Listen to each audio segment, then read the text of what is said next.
So as Donald Trump continues to try to cover up his dark past, he started, a week and a half ago or so now, saying that the DOJ said the Epstein list doesn't exist and they're just shutting down further investigation. Then over the weekend, Donald Trump says it's a massive hoax created by James Comey and Obama and Clinton.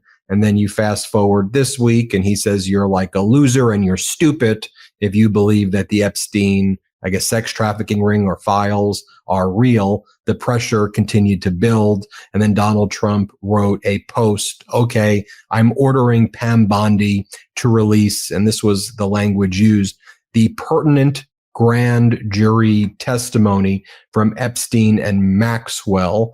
And I think that was a way that Donald Trump was trying to appease his supporters, who he called stupid. But as I'm about to explain, it is a complete red herring. It is a total distraction.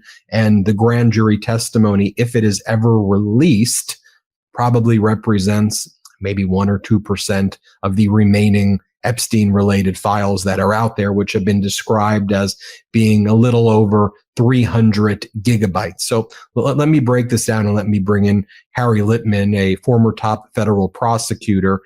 You were the top federal prosecutor in the Western District of Pennsylvania and a top federal prosecutor at the Department of Justice. You're very familiar with the grand jury process. You're very familiar with federal criminal procedure. So you know, for example, Harry, about grand jury secrecy, Rule 6E, and there's a very strong presumption that what happens in the grand jury can't be produced unless there are some real exceptional showings or exceptional circumstances that can be provided.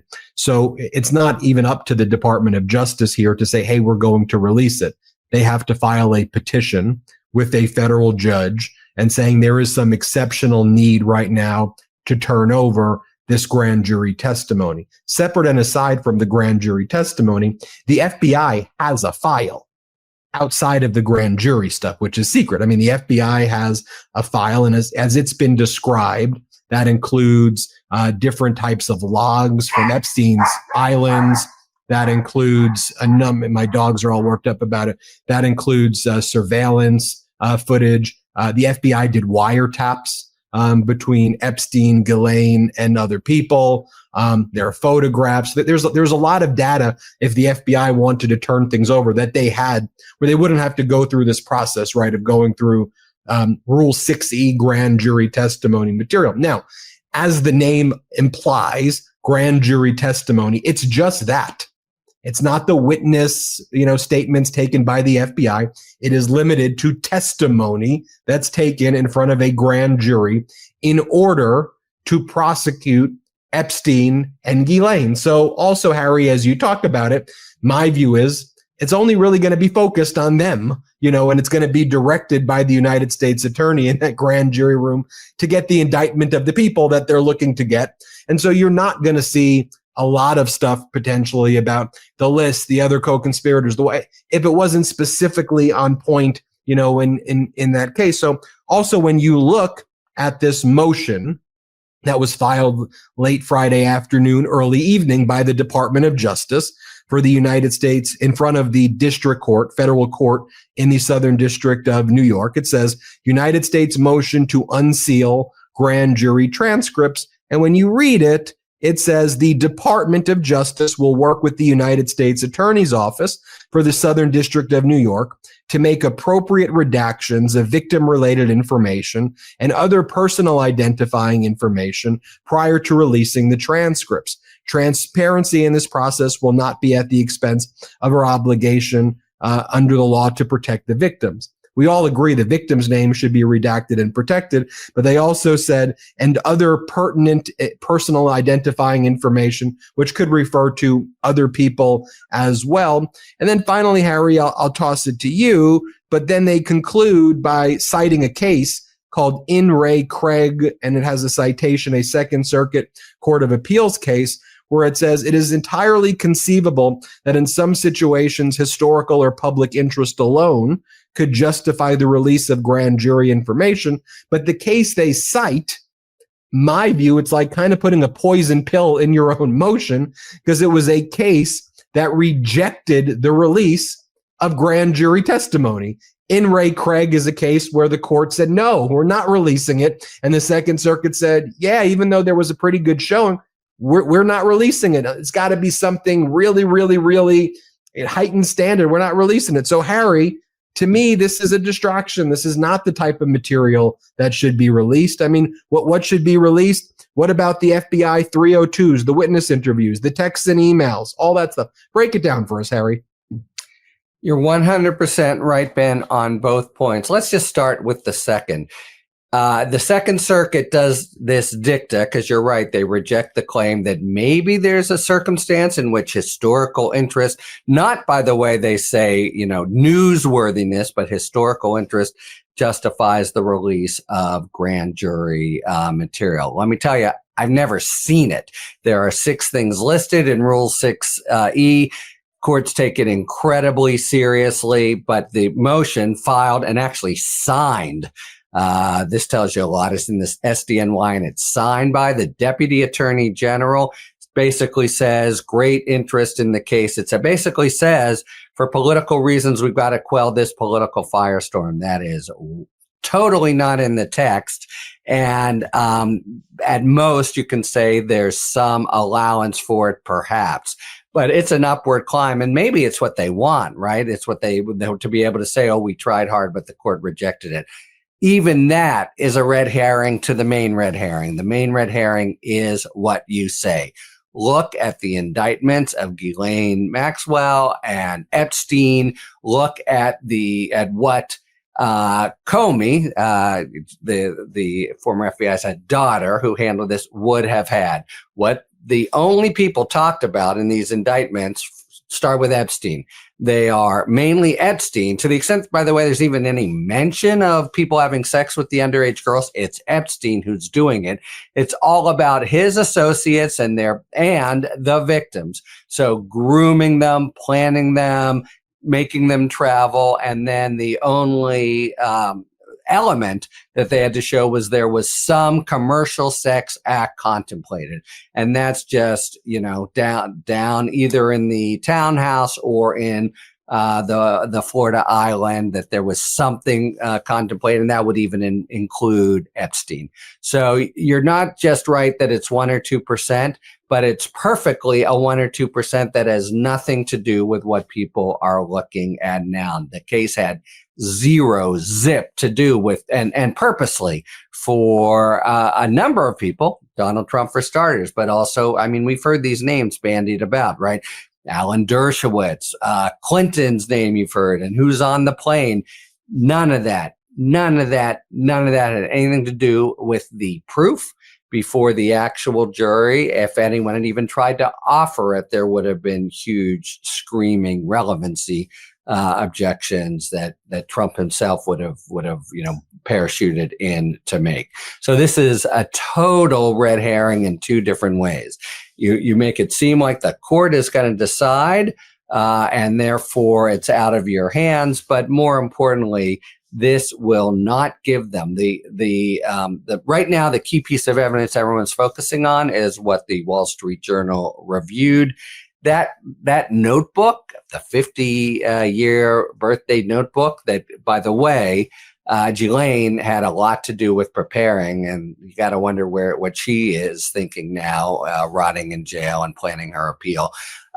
That's not part of the case. None of this is part of the case. And the whole thing here, Trump, I think, has made a classic error. You always hear the conventional wisdom when you have something like this: get it all out and get it out now. Now, you could have imagined him to try to defend on the basis of, I met the guy, we palled around a little bit as of 2004, and this is true.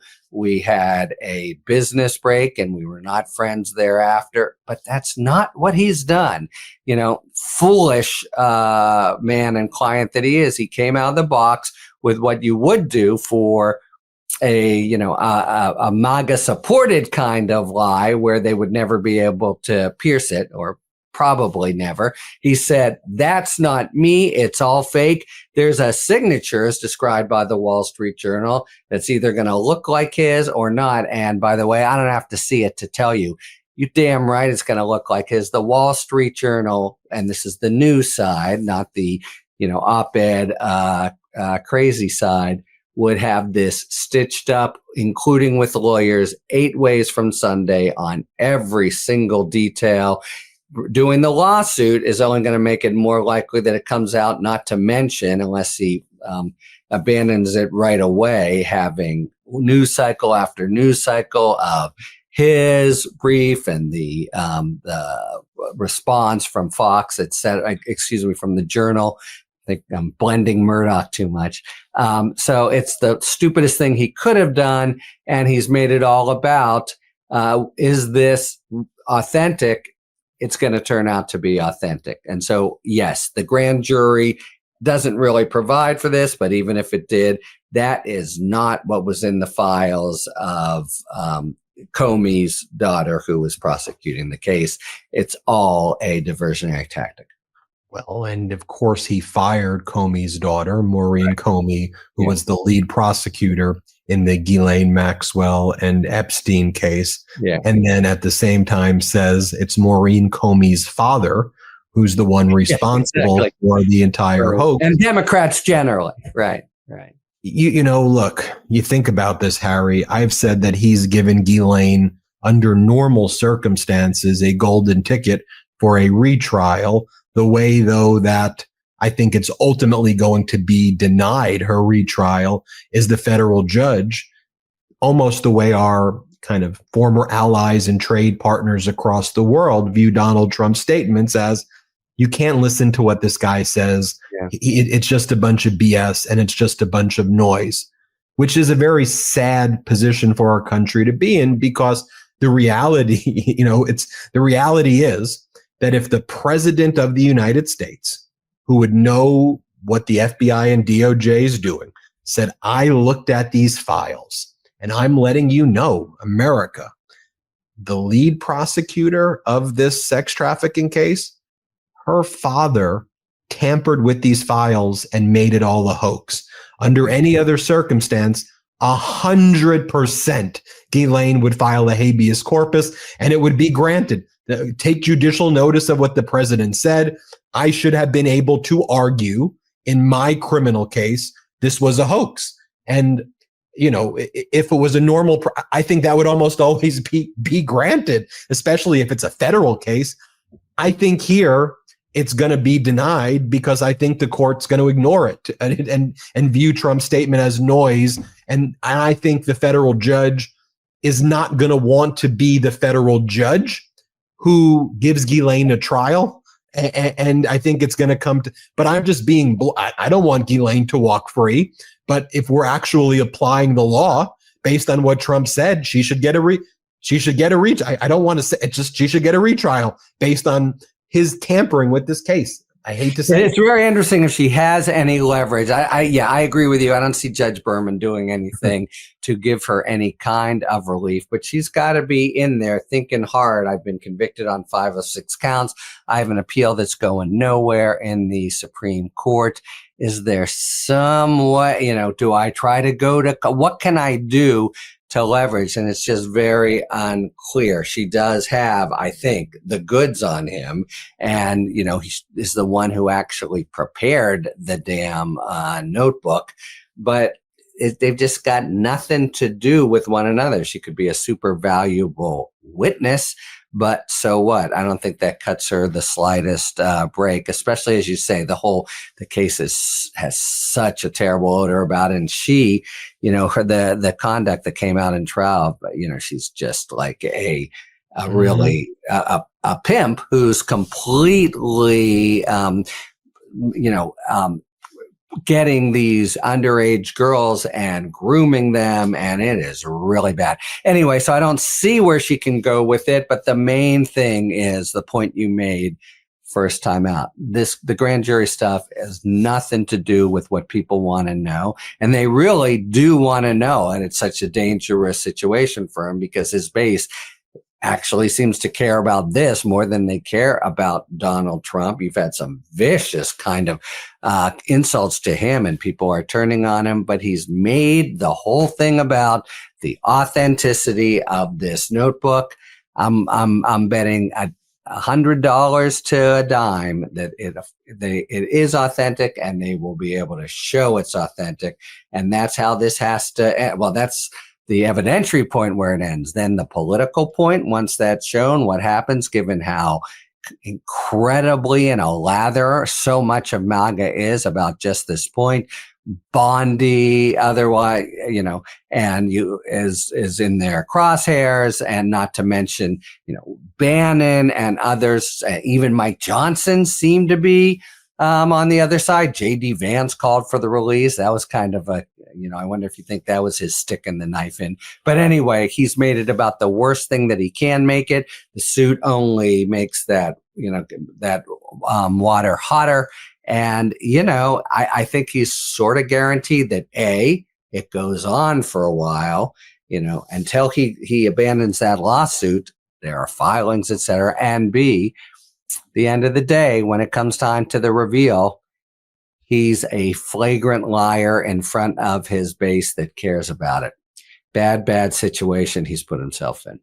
Everybody, make sure you subscribe to the Talking Feds YouTube channel, the Talking Feds podcast, and the Talking Feds Substack. They're all run by Harry Litman.